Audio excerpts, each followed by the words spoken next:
ಈ ವಿಡಿಯೋದಲ್ಲಿ ಒಬ್ಬ ಮಹಾನ್ ವ್ಯಕ್ತಿ ಬಗ್ಗೆ ತಿಳ್ಕೊಳ್ಳೋಣ. ಈತ ಸುಮಾರು 5300 ವರ್ಷಗಳ ಹಿಂದೆ ಮಥುರಾದಲ್ಲಿ ಶ್ರಾವಣ ಮಾಸ ರೋಹಿಣಿ ನಕ್ಷತ್ರ ಅಷ್ಟಮಿಯಂದು ವಾಸುದೇವ ಮತ್ತೆ ದೇವಕಿ ಎಂಬ ದಂಪತಿಗೆ ಜನಿಸುತ್ತಾರೆ. ಆದರೂ ಇವರನ್ನು ಸಾಕಿದವರು ನಂದ ಮತ್ತೆ ಯಶೋದೆ. ಇವರಿಗೆ ಬಲರಾಮ ಎಂಬ ಅಣ್ಣ, ಸುಭದ್ರೆ ಎಂಬ ತಂಗಿ ಇರುತ್ತಾರೆ.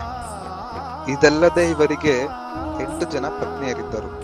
ಅವರನ್ನು ಅಷ್ಟಮಹಿಷರೆಂದು ಕರೆಯುತ್ತಿದ್ದರು.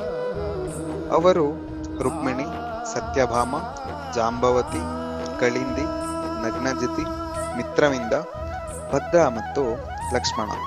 ಇವರು 89 ವರ್ಷದಲ್ಲಿದ್ದಾಗ ಕುರುಕ್ಷೇತ್ರ ಸಾರಥಿಯಾಗಿರುತ್ತಾರೆ. ಅದೇ ಯುದ್ಧ ಭೂಮಿಯಲ್ಲಿ ಅರ್ಜುನನಿಗೆ ಬೋಧಿಸಿದ ಮಹಾನ್ ಸಾಲುಗಳೇ ಭಗವದ್ಗೀತೆ. ಕುರುಕ್ಷೇತ್ರ ಯುದ್ಧ ನಡೆದ 36 ವರ್ಷಗಳ ಬಳಿಕ ಇವರ ಮತ್ತು ದ್ವಾಪರ ಯುಗದ ಅಂತ್ಯವಾಗಿತ್ತು ಎಂದು ಹೇಳಲಾಗುತ್ತದೆ. ಇವರನ್ನು ಮಥುರಾದಲ್ಲಿ ಕನ್ನಯ್ಯ, ಒಡಿಸ್ಸಾದಲ್ಲಿ ಜಗನ್ನಾಥ, ಮಹಾರಾಷ್ಟ್ರದಲ್ಲಿ ವಿಠಲ, ರಾಜಸ್ಥಾನದಲ್ಲಿ ಶ್ರೀನಾಥ, ಗುಜರಾತಲ್ಲಿ ದ್ವಾರಕಾಧೀಶ, ಉಡುಪಿಯಲ್ಲಿ ಕೃಷ್ಣ, ಕೇರಳದಲ್ಲಿ ಗುರುವಾಯೂರಪ್ಪ ಎಂದು ಪೂಜಿಸಲಾಗುತ್ತದೆ.